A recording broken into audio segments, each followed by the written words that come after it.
The economy dominates voter concerns in Zambia, a southern African nation rich in copper and cobalt. This wealth has drawn the interest of global powers vying for critical minerals. But 2/3 of the population survives on less than $3 a day. So what's at stake in Zambia's elections? This is Inside Story.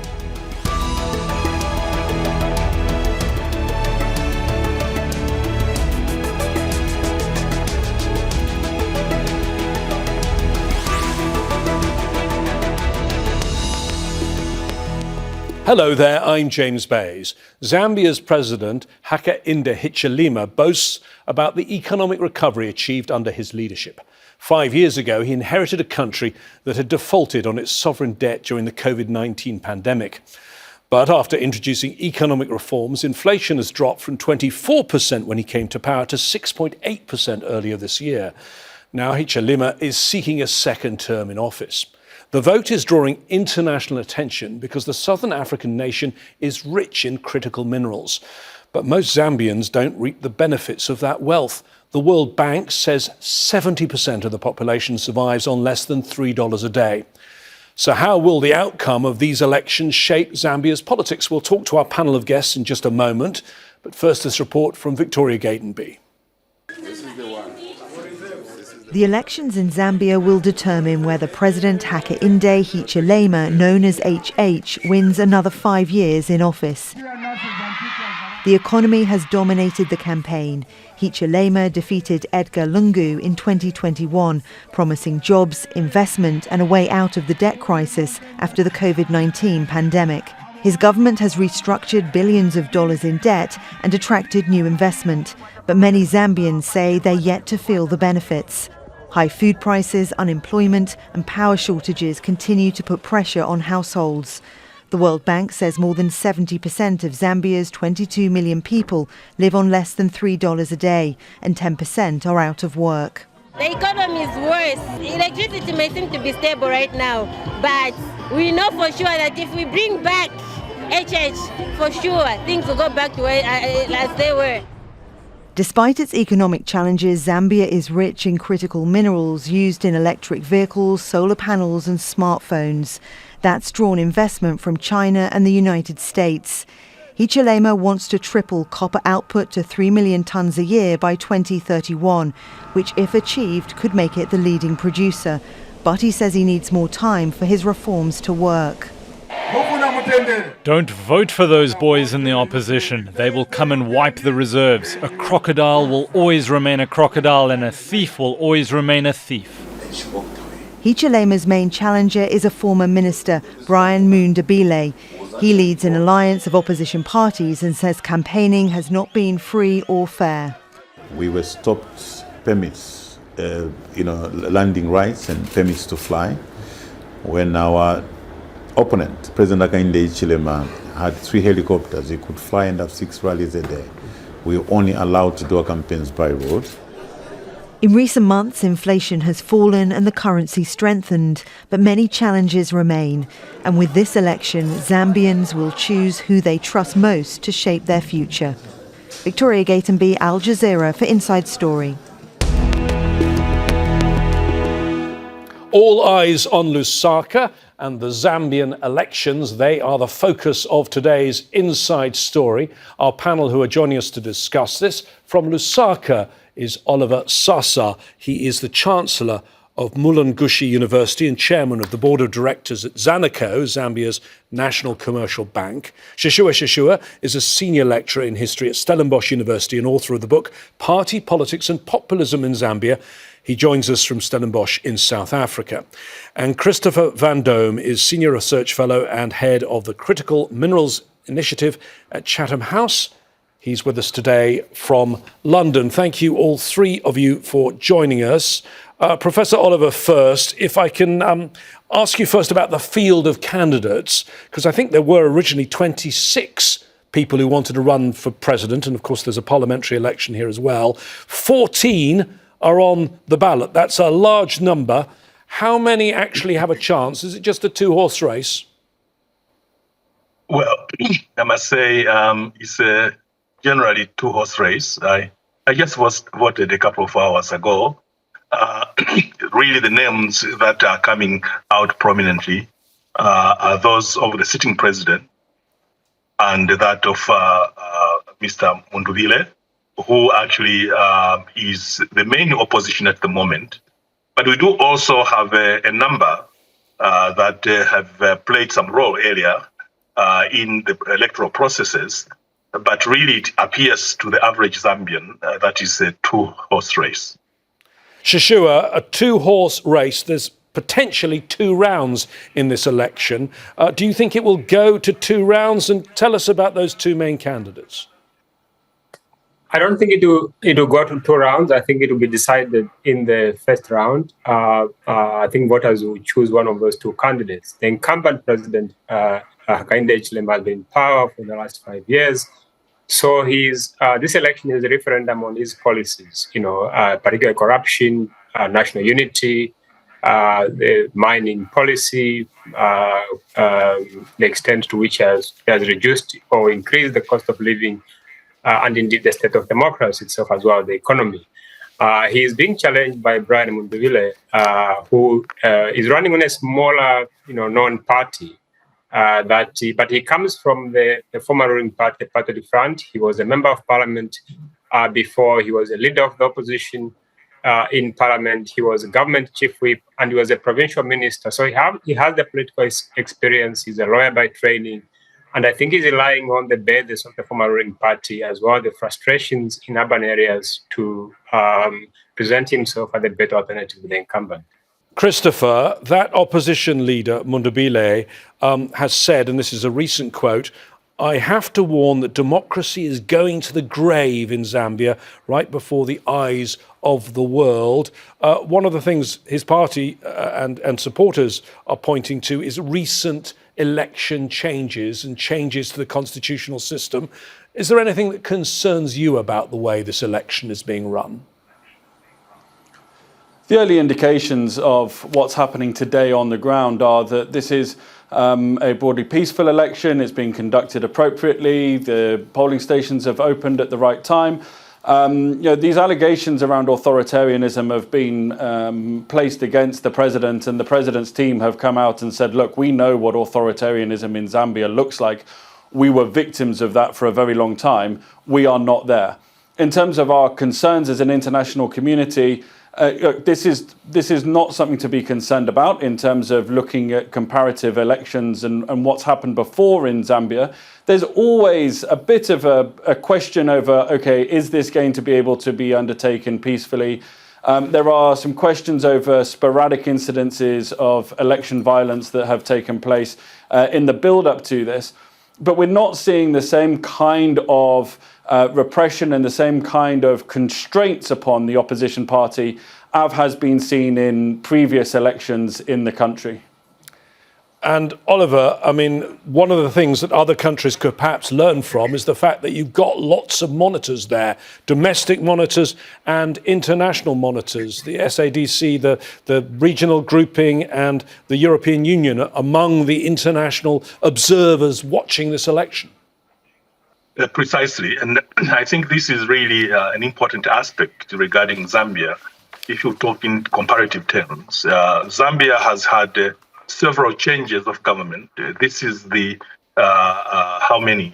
The 7th, getting to 8th.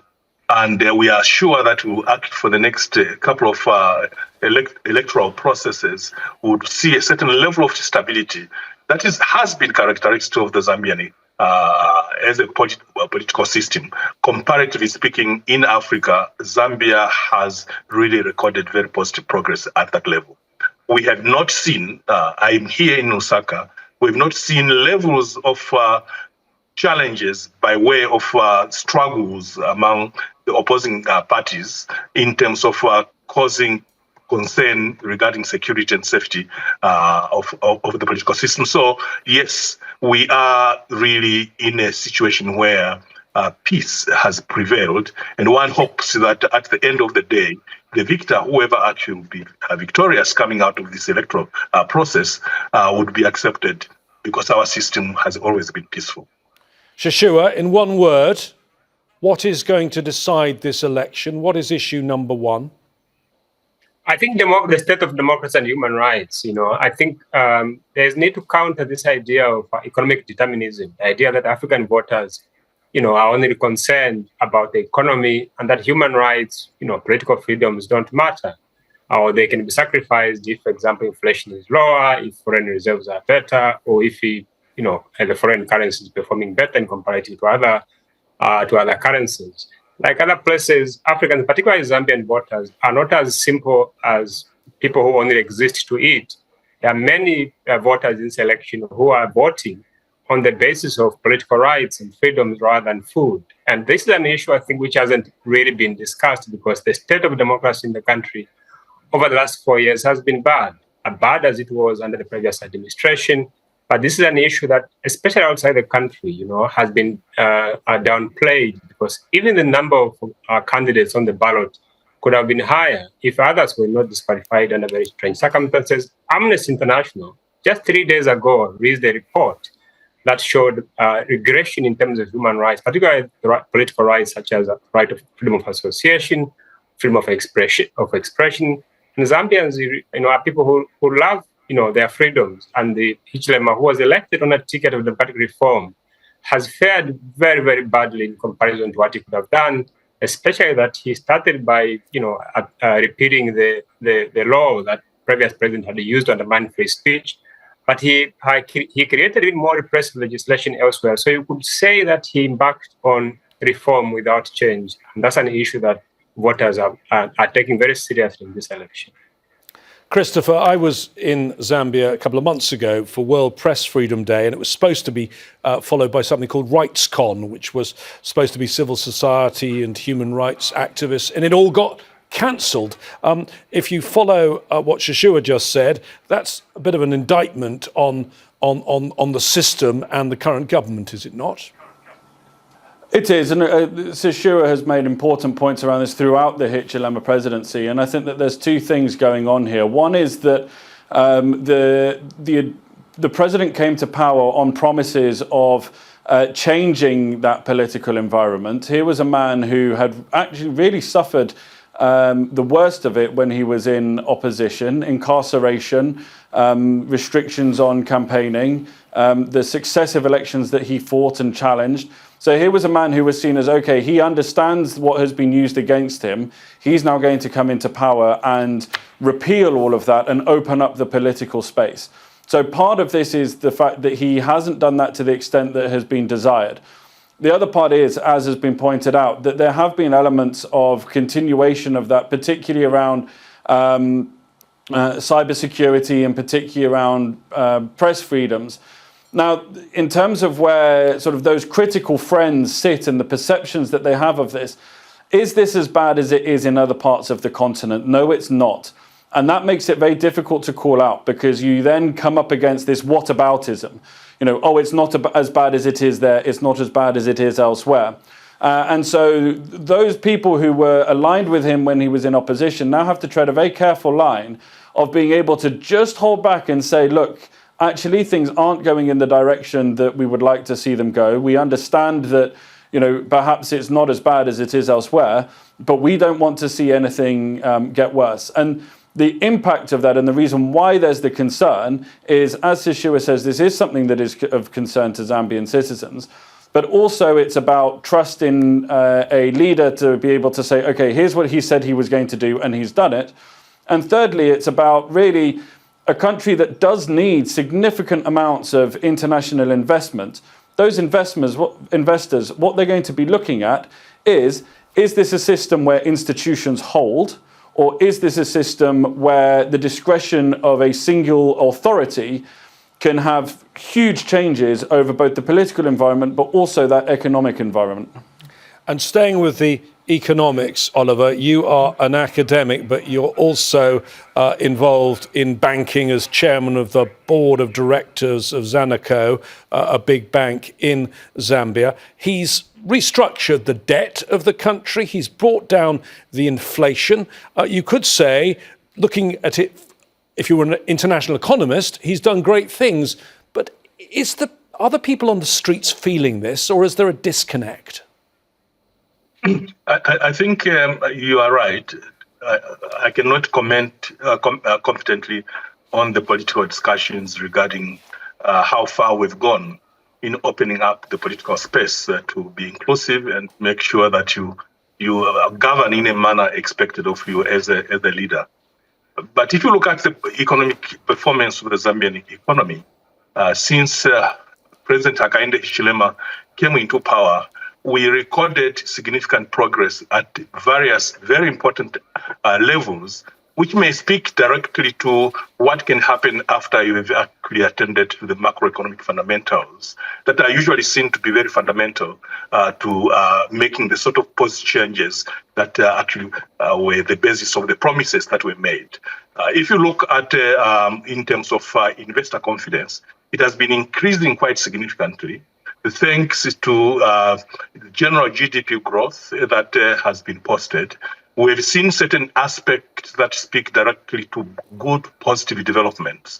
Inflation has significantly come down to single digit. At the moment, is standing at 6.5%. Mind you, this was something much higher in the 20s, much earlier. We are talking about investor confidence, especially in sectors that are so crucial to the growth of the Zambian economy. Investment in mining sector has been exponential lately, and we are seeing significant inflows coming in here.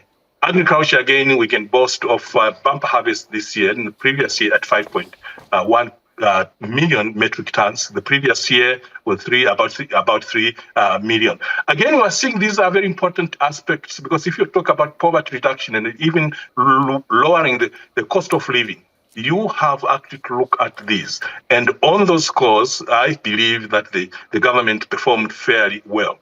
Having said that, and perhaps we'll touch on this later, the big question is, are these translating directly to the pockets of the poor people and that they are able to access a nutritionally adequate food basket? Those are the fundamental questions, and that answers have to be provided, and we can discuss this perhaps a little bit later. Sishuwa, we mentioned mining, and there's cobalt and there's copper. It's Africa's second largest copper producer after the Democratic Republic of Congo and the world's seventh largest. The country seems to be in the middle of a copper boom, but are the ordinary people feeling it? And I keep seeing these awful stories of pollution. Are some of the ordinary people, some Zambians, actually being actively harmed by this? Well, I think there are 3 points to emphasize there. The first is that for international actors, particularly mining companies, I think they're having a field day in Zambia today because Hichilema has implemented very favorable policies, particularly for mining companies like First Quantum Minerals. So if one is looking at it purely from the interest of international players, such as mining companies, I think they're likely to make the conclusion that Hichilema is a good president. If you speak to ordinary Zambians, however, they're very disappointed because those policies that have favored mining companies have reduced state revenue from the mining industry into the economy. And that has led to frustration, especially now when copper prices, for example, are very high. You have a government that enacted a policy that says rather than getting dividends from the mining companies are going to pay the Zambian government, for example, a one-off payment at particular junctures. That's very good when copper prices are low because you get an assured percentage in terms of revenue. But when copper prices are high like now, it's a significant loss for the country. The second point, I think, has to do with the state of the economy from the ordinary people's point of view, seen in relation to the cost of living. So on the one hand, you have people saying the inflation is very low, for example. Statistically, it's correct, it is lower. You have people saying the kwacha is one of the best performing currencies, for example. The government itself emphasizing the idea that the foreign reserves are higher. But that is contrasted with the lived reality of ordinary Zambians. So the prices of essential commodities have never been higher. So they are looking at Hichilema not so much in relation to the interests of international actors, but in relation to how their own lives have not improved over the last 5 years from a man who promised to fix the economy and to better their lives. And then the final point, I think, it has to do with the idea that the state of the economy also is very much linked to this idea of corruption. Corruption was very, very prevalent in the previous administration, and it was expected that Hichilema and his administration are going to reign over it. What we have seen instead is the continuation of the prevalence of corruption in government.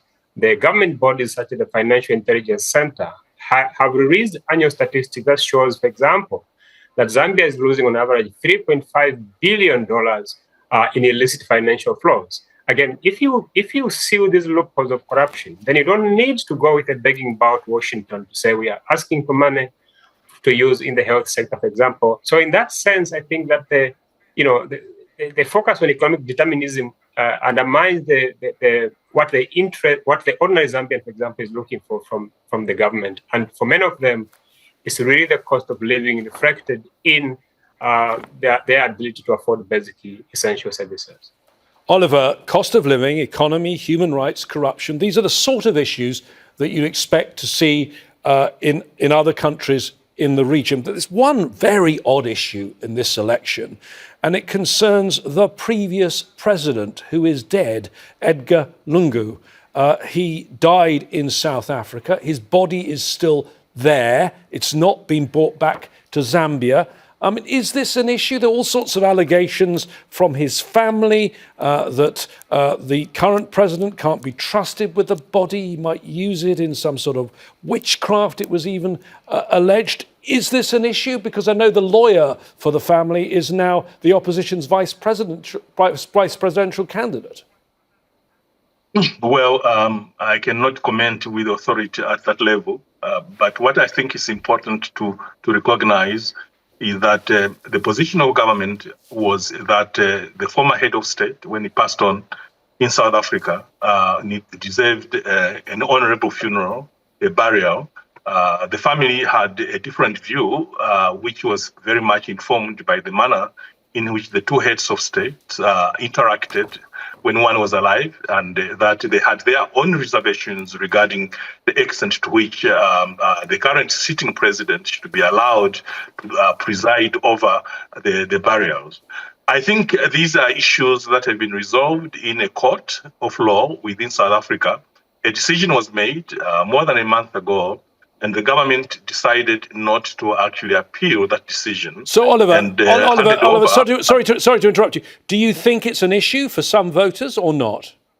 At the voters, I do not think that actually is a major issue at the moment in terms of the electoral preferences. I believe really one of the major issues, you mentioned this earlier, is really the cost of living. Sishuwa touched upon that. And I think this is really, for me, the crux of the matter now, trying to interpret what it really is and what determines the high cost of living and how do you address it. Growing the economy becomes very important. And sometimes we miss this. And I know the average Zambian voter may not actually have that level of sophistication to better appreciate what it takes to actually transform the economy. Definitely the prices must come down, but you have to grow the economy. And okay. How do we grow the economy? Firstly, of course, let me bring in Christopher. Sorry, Oliver, if I could bring in Christopher one more time, because there is, of course, another aspect for a country like Zambia, which is balancing the big powers, particularly the US and China. Both have investments, but it seems there have been problems between the US and Zambia recently, particularly on the issue of HIV treatment. About 6% of the population are on HIV treatment, and there was a big row with the outgoing US ambassador who said that the country had corruptly stolen drugs that the US had donated. And he then said that he was going to cut $50 million in aid. There was also a plan, a US plan, to trade medicines for minerals, and the government decided to abandon that completely. So where does Zambia stand in terms of its relations and that balancing act that many countries in the region have to do between the US and China? I think this is where President Hichilema has been very, very strong and where he has garnered support from international partners across geopolitical fault lines. This sense that Zambia's independence, its independent determinism within its foreign relations, the fact that it's not going to be bullied, the fact that it's not going to be pressured into taking these kind of deals is standing him in very, very good stead. The challenge is across and it's similar to the challenges with inflation and the economic recovery. There are two things. One is the economic lag. So how to translate these bold economic reforms into ordinary citizens' pockets. And bearing in mind, part of the lag is because there was a huge drought for the middle period of his presidency that would have unseated many other past Zambian presidents that he had to deal with. So that's partly why those economic gains haven't translated into ordinary citizens' pockets. And the other is that it's quite complicated to try and convey to people how the strength of economic relations, the multiple partnerships that have been maintained, are going to influence ordinary people's lives now ahead of an election. Especially when you're looking I want to quickly bring in Sishuwa at the end. Sishuwa, we will have to wait. Those whose appetite has been whetted by Zambian politics and the outcome of this election, we're going to have to wait some days, we hear, for the final vote. Does that worry you that could create tension? There has been a conflicting statement from the electoral body. Initially, they said the results will be out on the 17th of August, and then later on, I think it was yesterday, it was announced that the results will be ready within 48 hours. Where the confusion has to do with whether they will be announced as at once, or whether the electoral body will announce them. They receive them after verification, for example, with key players, as was done in the last elections. So that remains to be seen. But I think that what we are likely to see when the results are announced, maybe one of three potential outcomes. One is the president losing and conceding peacefully. The second is the president losing and inviting the military or other players, for example, to defend him. The third is the president winning and the opposition protesting or going to court to contest that outcome.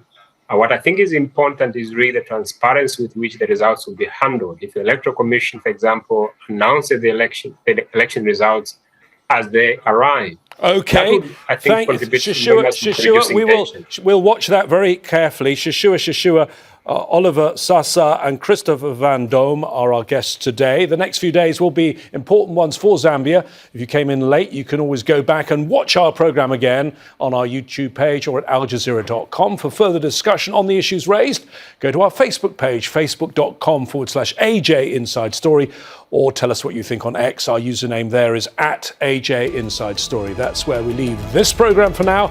But don't leave Al Jazeera. Our coverage continues 24/7. Stay tuned for the latest from around the world in just a moment.